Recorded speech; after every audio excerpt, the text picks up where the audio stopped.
Steve Rosen, hello. Hello. Today is a very happy day for you. The judge just dismissed the case. How do Yes. you feel? Well, what would you expect? A great relief.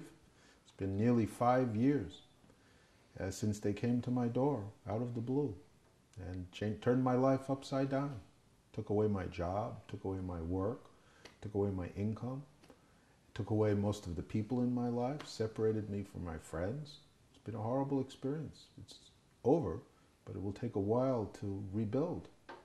How everything started? Do you remember the first day they knocked on your door? Yes, they came to this house. Barbara was with me. It was early in the morning. We were sitting on the deck, sharing the newspaper as we do every day, surrounded by the forest out here, very pretty, very calm. And Barbara looked up and she said she saw two men come to the door at 7:30 in the morning wearing ties. She thought they were proselytizers from a nearby church, which does this kind of thing from time to time. So I walked over there to see what it's all about, but I could tell immediately from the way they were looking at me that this was not correct. They were very angry and threatening, and that's how it all began. And then they ask you questions, they arrest you. What do they do? They asked questions, and they implied that I might be arrested, but they didn't arrest me. They told me I should get a lawyer by 10 a.m. It was only 2 hours later. And I thought that was a very odd thing to say. But they accused me of lying to them on a previous occasion when one of them had come to my office that I didn't remember.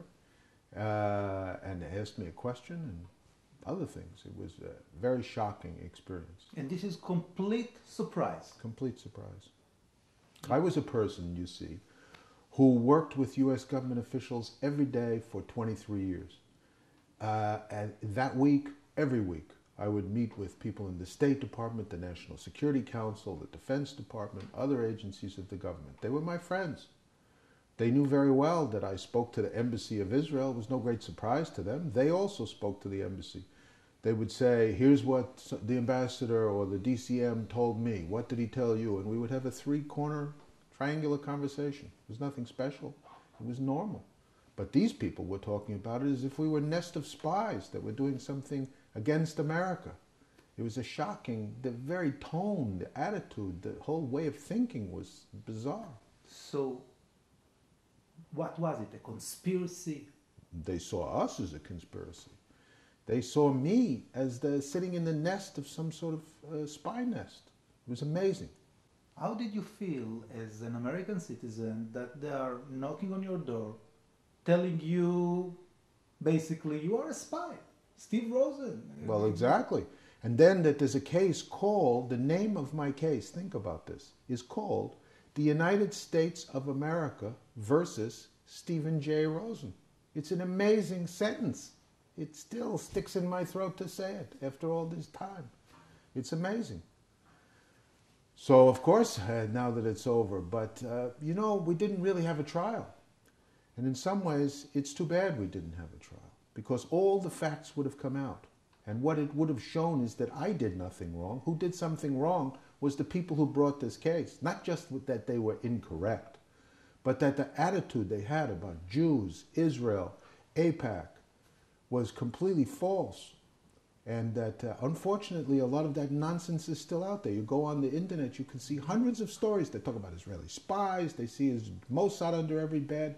All this baloney about nothing. So what did they want to prove? They want to prove that they are American Jews, American citizens that are not loyal to the United States but to Israel? Basically, yes.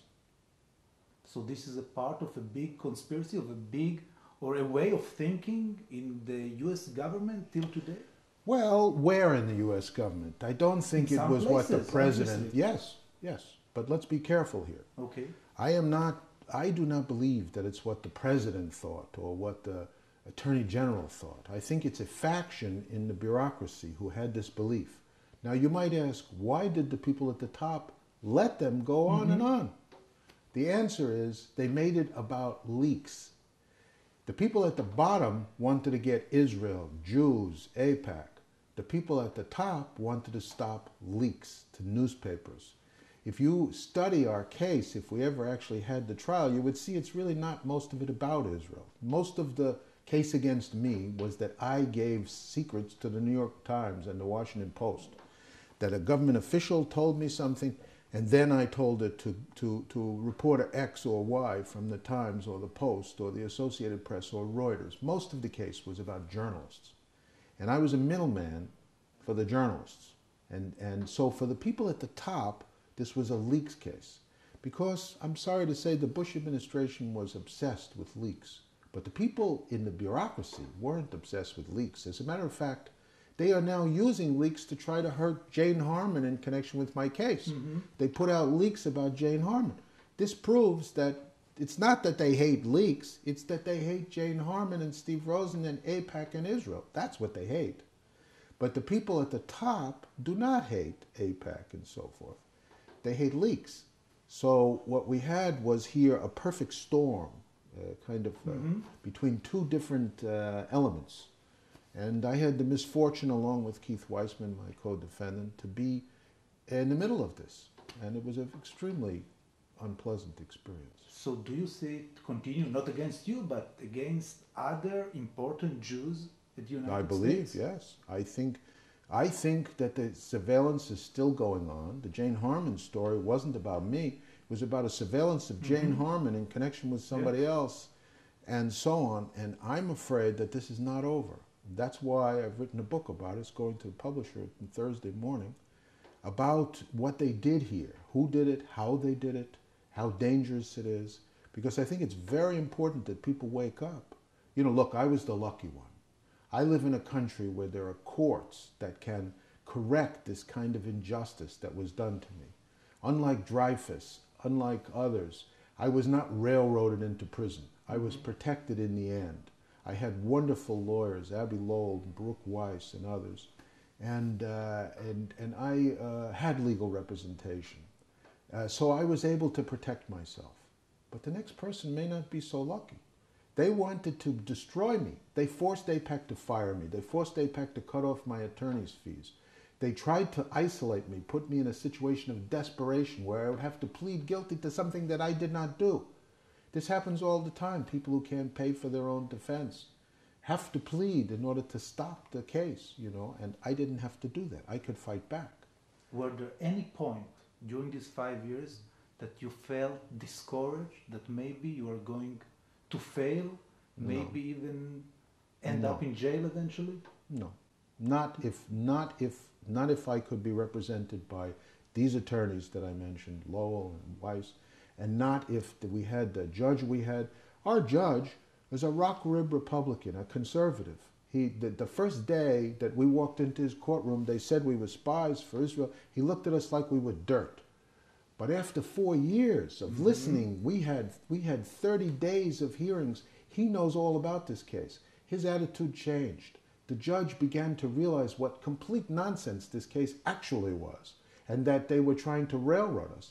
And he became, in effect, our main protection against the injustice, because he imposed on them rules of law that they could not meet. And in the end, they gave up. So we were the lucky ones. But what happens if you don't have a judge who even reads the briefs? I'm sorry to tell you, but sometimes judges don't even read the briefs.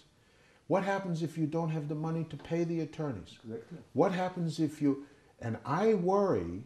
You know, I'll tell you something funny. I am now the only Jew in America who cannot be accused of leaks. My case was dismissed with prejudice, it's called, with prejudice, meaning it can never be brought again. Okay. So I'm the only one who can't be prosecuted, but all the others can. Let me tell you, they have material about other people at AIPAC. They have material at people at other Jewish organizations. These guys are still there in the bureaucracy. They still believe that Jews are more loyal to Israel than to America. They still believe there are Jewish spies under every bed. And they may find another opportunity to bring another case against someone. That's the problem. I don't have the problem anymore. I have the problem to pick up the pieces of my life, but I don't have the problem to be prosecuted anymore. But the others, any hour of any day, the FBI can knock on their door.